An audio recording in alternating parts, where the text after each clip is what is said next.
और कानपुर हिंसा मामले में पुलिस ने भारतीय जनता पार्टी युवा मोर्चा के जिला मंत्री हर्षित श्रीवास्तव को भी गिरफ्तार किया है। हर्षित पर सोशल मीडिया पर धर्म विशेष की भावनाओं को आहत पहुंचाने वाली टिप्पणियां करने का आरोप है। यही नहीं, पीएफआई के 3 लोगों को भी इस सिलसिले में गिरफ्तार किया गया है, जबकि हिंसा से जुड़े 5 और पीएफआई के सदस्यों को भी चिन्हित किया गया है। पुलिस ने सभी को 2019 में सीए एनआरसी प्रदर्शन के दौरान चिन्हित किया था और अब ताजा हिंसा में भी इनके कनेक्शन सामने आए हैं। तो यानी पीएफआई के 5 लोगों की भी पहचान हुई है और इनकी गिरफ्तारी की तैयारी भी की जा रही है। दंगाइयों का लगा पोस्टर, सरेंडर की लगी लाइन, अब अगले एक्शन की तैयारी। डैमेज इन्होंने पब्लिक या प्राइवेट प्रॉपर्टी को किया है, हम वसूली भी करेंगे। जिन लोगों ने जो क्षतिपूर्ति उनको खुद करनी पड़ेगी। बुलडोजर की आई बारी।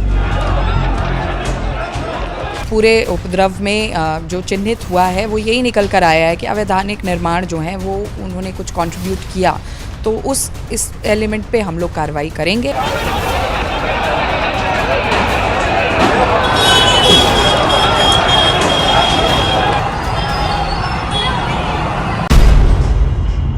कानपुर के दंगाइयों का हिसाब करने के लिए पुलिस के ये पोस्टर अचूक हथियार साबित हो रहे हैं। गली गली में पोस्टर लगने के बाद दंगाई अब खुद थाने पहुंचकर सरेंडर कर रहे हैं। इस पोस्टर में नजर आ रहा 13 नंबर का ये संदिग्ध अब शिकंजे में आ चुका है। इसने खुद थाने में जाकर सरेंडर किया। ये संदिग्ध नाबालिग है। 13वें नंबर के आरोपी ने सरेंडर किया, जबकि पोस्टर के आधार पर मिली सूचना के बाद पुलिस 16वें और 22वें नंबर के आरोपियों को शिकंजे में ले चुकी है। एक एक कर पुलिस के शिकंजे में आ रहे ये वही लोग हैं जिन्होंने 3 जून को कानपुर की सड़कों को लहूलुहान किया था। इन दंगाइयों की एक टोली सड़क पर कहर बरपा रही थी, दूसरी टोली आसपास की इमारतों की छतों से पत्थरों की बारिश कर रही थी।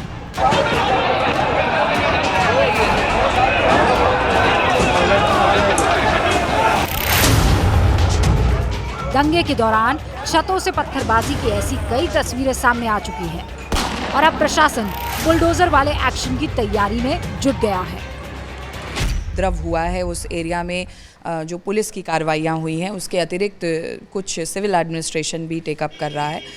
कुछ इमारतों के बारे में भी ये बात फोकस में आई थी और इसको लगातार इस पूरे क्षेत्र में केडीए के द्वारा प्रवर्तन कार्य किया गया है।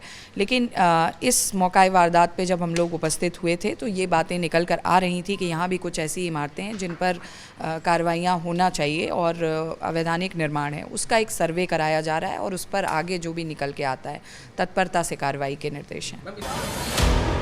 बुलडोजर वैसे भी यूपी की राजनीति का मुद्दा रहा है। अब कानपुर में बुलडोजर का नाम आया तो मौलाना ने ऐलाने जंग कर दिया।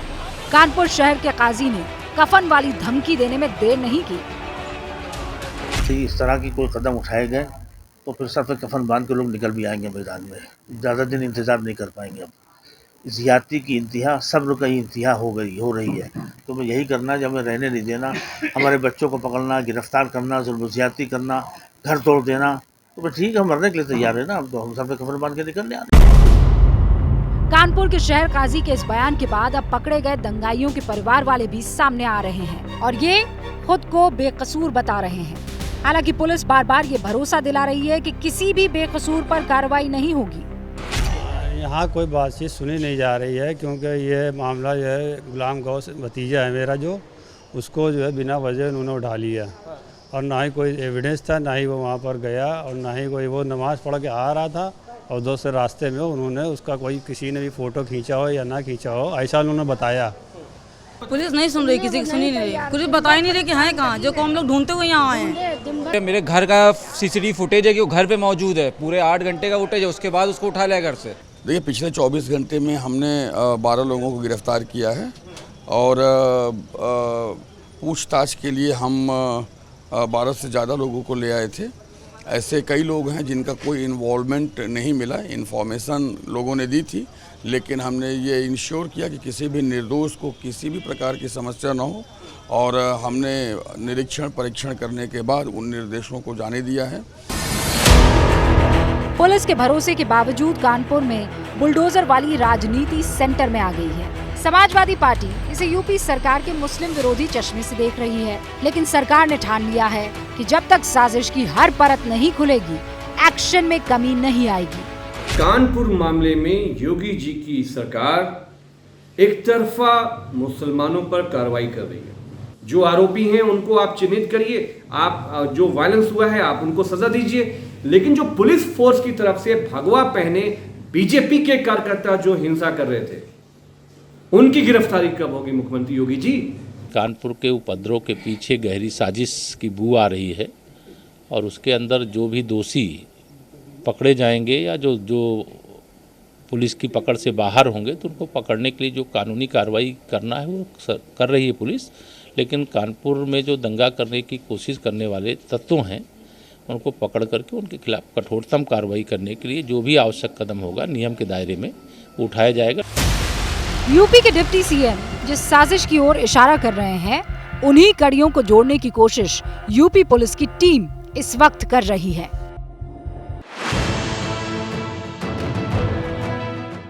कानपुर में हिंसा बाजार बंद कराने को लेकर भड़की। इसकी अपील मुख्य आरोपी हयात जफर हाशमी ने की थी।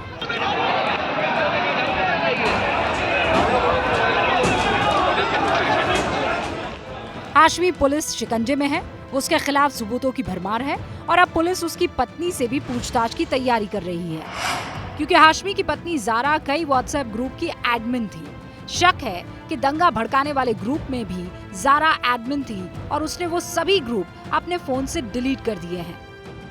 एबीपी न्यूज ने जब उनसे ग्रुप डिलीट करने पर सवाल किया तो वो गोलमोल जवाब देती नजर आई। मैं क्या बताऊं, मैं बिल्कुल भी इसके बारे में नहीं जानती हूँ।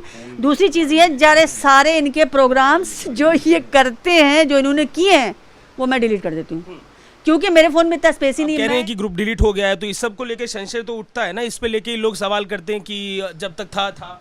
नहीं, जैसे देखिए, जैसे हमने ये निकाला है ना, जैसे हमने ये निकाला है, ऐसे पुलिस के पास है ना, तो पुलिस के पास जो है तो उसमें वो सारी चीज़ें हैं, तो मेरा भी चीज़ सामने आ जाएगी ना। अगर मैंने कुछ किया होगा या कहीं फॉरवर्ड किया होगा या कहीं कुछ किया होगा तो वो चीज़ें सामने आ जाएंगी।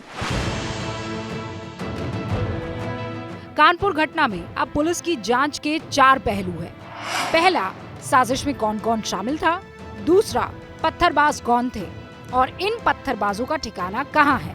इसके अलावा पुलिस ये पता लगाने में जुटी है कि पत्थर कब और कैसे जमा हुए। पुलिस इन सवालों के जवाब तो तलाश ही रही है, साथ में दंगाइयों पर सख्त कार्रवाई का ब्लूप्रिंट भी तैयार कर रही है। जो डैमेज इन्होंने पब्लिक या प्राइवेट प्रॉपर्टी को किया है उसका भी आकलन हम राजस्व विभाग से करा रहे हैं। हमारे उत्तर प्रदेश में एक नया एक्ट आया है जिसके तहत हम वसूली भी करेंगे, उसके ट्रिब्यूनल भी हमारे गवर्नमेंट ने सेट कर दिए हैं। तो जिन लोगों ने जो क्षतिपूर्ति उनको खुद करनी पड़ेगी, जितनी क्षति उन्होंने राजकीय या प्राइवेट संपत्ति की है। पुलिस ने बंद का पोस्टर छापने वाली प्रिंटिंग प्रेस के मालिक को भी हिरासत में लिया है, ताकि ये पता लगाया जा सके कि क्या सिर्फ बंद के ही पोस्टर छपे या फिर भड़काऊ लिटरेचर भी चोरी छिपे तैयार किया गया। इन सभी कड़ियों को जोड़कर ही पुलिस कानपुर हिंसा का पूरा सच सामने लाएगी।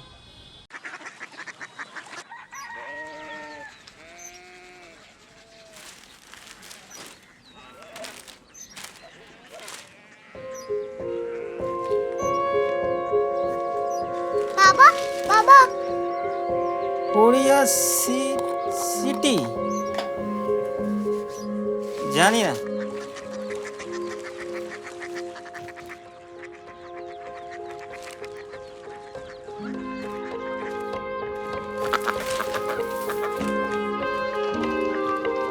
Korea city? हाँ।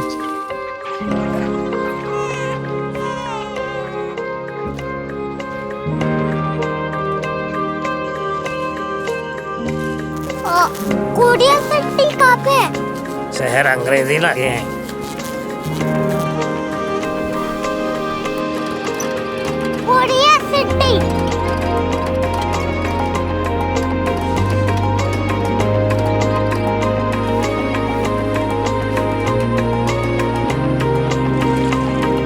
वो बहुत दूर है।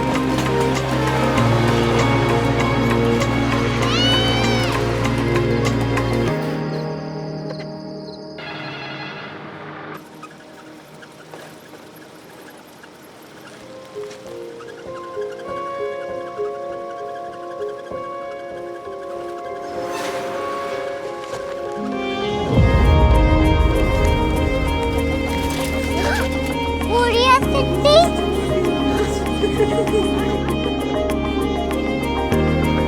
दुनिया को कुछ लोग बड़े होते हैं। कोरिया सिटी कहाँ है? प्रोफेसर साहब को पता होगा।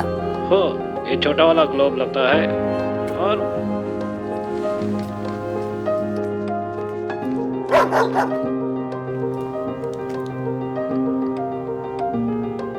पता नहीं, मेरी बेटी से जाके मिल लो, शायद उसे मालूम हो।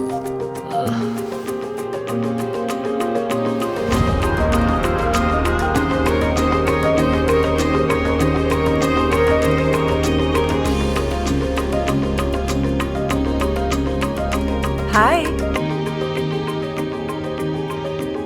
बाबा ने भेजा है। Come here. Korea city. Korea city नहीं, क्यूरियोसिटी।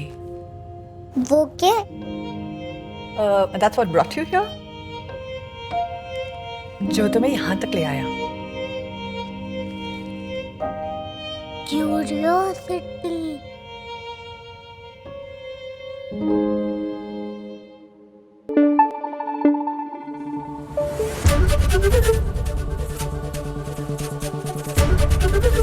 ABP न्यूज आपको रखे आगे।